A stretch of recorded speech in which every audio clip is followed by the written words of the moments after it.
Welcome to Deep Dive. We're so glad you're joining us today. We're about to unpack some really crucial updates for anyone in India planning to apply for a U.S. visa soon. This isn't just a list, it's a proper deep dive into what these new procedures mean for you. They're rolling out between, August and October 2025. Whether you're thinking of studying, working, or just traveling to the U.S., we want to give you a clear, practical guide through these changes. Cut through any confusion. Indeed. Yeah, our goal today is really to highlight the shifts that will, impact you the most. We'll cover quite a bit how you get your passport back, these new fees popping up, and significantly changes to the interview process itself. We want you to walk away feeling, informed and ready for what's coming. Okay, let's jump right in then. The first big change hits early August. And it's fundamental, really, collecting your passport after the visa is processed. What's the headline news here? Well, it's basically a complete overhaul of how passport collection works, a big shift. Starting August 1st, 2025, the U.S. Embassy and Consulates in India, they're stopping third-party collections. So generally, you have to go pick up your passport yourself. So no more sending a friend or a family member. That's a pretty significant change for a lot of people, I imagine. That convenience is gone. The only real exception they've mentioned is for minors, under 18. A parent or legal guardian can collect it for them. But, and this is key, they need a hard copy consent letter signed by both parents. Both? Wow. Yeah, and specifically a hard copy. They're very clear. Scanned or emailed versions won't work. It has to be the physical letter. Okay, so they're really tightening that up. But hang on, you mentioned something about convenience, that there's a new delivery option too, isn't there? Ah, yes, that's the other side of the coin. Starting August 1st, 2025, alongside having to collect in person, you can opt for delivery to your home or office.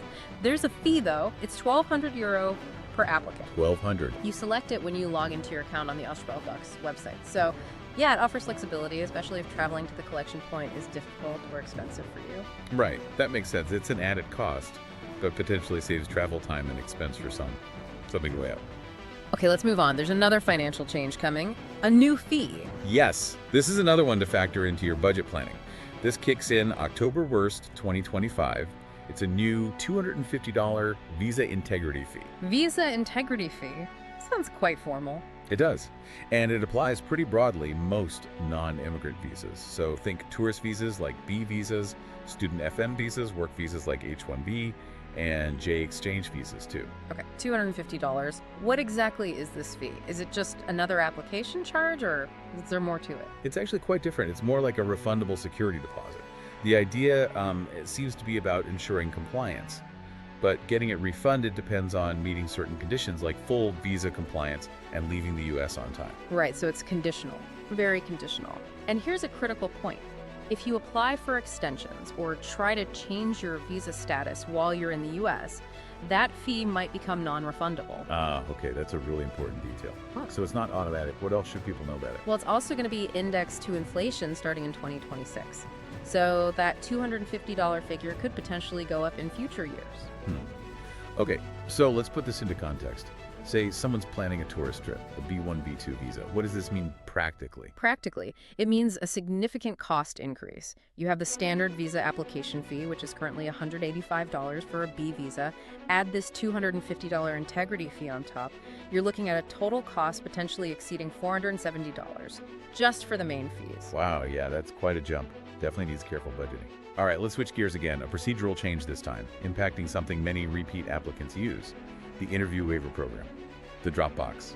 Yes, this is a really major one, probably affecting a huge number of people. This takes effect September 2, 2025. Essentially, the interview waiver program is being significantly tightened, cut back quite a bit. Tightened? How so? The main impact is that most applicants who might have previously qualified for the waiver will now likely need an in-person interview. Oh, wow. That's going to feel like a step backward for many who like the convenience. Who's mainly affected by this? It hits people renewing visas in common categories. Think H, L, F, M, J, E, O visas, and those age exemptions, for applicants under 14 or over 79. Yeah. Those are mostly going away too. Waivers will still exist, but they seem largely limited now to diplomatic or official visa types, or maybe some very specific renewal cases under tight controls. So the takeaway for listeners is pretty clear then. Even if you used Dropbox before, don't assume you can again, especially after September 2nd.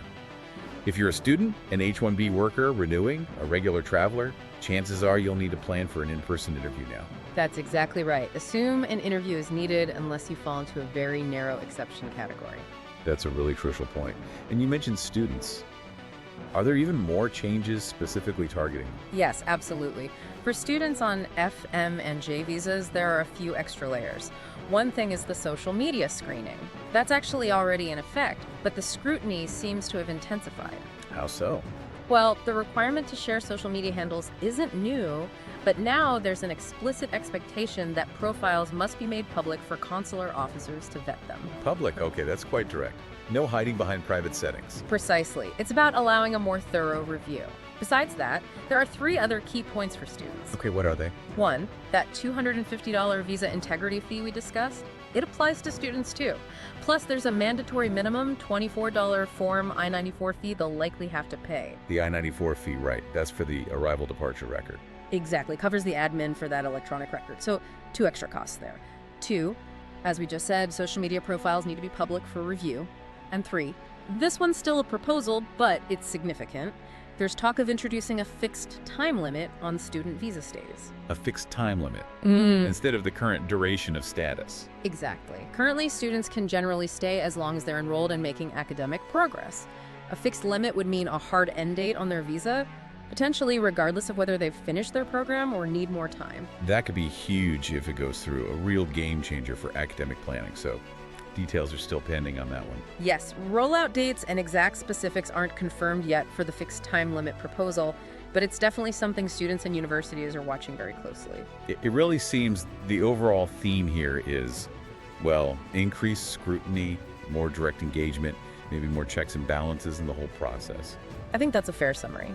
If you connect the dots, the mandatory personal passport collection, the integrity fee acting as a deposit, the reduction in interview waivers, the deeper social media checks, it all points towards a system demanding more personal interaction, more upfront financial commitment, and greater transparency, especially digitally for students. Okay, so let's try to quickly recap the absolute must-know points for anyone listening who's planning a U.S. visa application from India. Good idea. First, passport collection. Plan to go in person or budget that $1,200 for delivery. That starts August 1, 2025. Third-party pickup is basically out. Right. Second, interviews. Expect one. Even if you used Dropbox before, the waiver program shrinks significantly from September to 2025. Plan for that interview appointment. Third, the money. Factor in the new $250 visa integrity fee. That's effective October 1st, 2025. Remember, it's conditional for a refund. And students, add the I-94 fee too. Crucial for budgeting. And finally, specifically for students, make sure those social media profiles are public now. Expect closer scrutiny. And keep an ear out for news on that potential fixed stay limit. Exactly. Stay informed on that one. You know, all these changes taken together, they do raise a broader question, don't they? As visa processes worldwide, not just for the US, become tighter, more personalized, how does that shape the future of international travel and educational exchange? That's a really interesting thought. Does it create more hurdles or perhaps lead to more focused, maybe higher commitment exchanges? Something to ponder. It's definitely something to consider as you navigate your own application in this changing landscape. Absolutely. So as we've discussed, these updates are really pivotal. Being prepared, being informed, planning ahead, that's your best strategy right now. We certainly hope this deep dive has given you that clarity and a practical roadmap for what's coming. All the best with your applications, truly. And we will meet again with another important subject in the next meeting.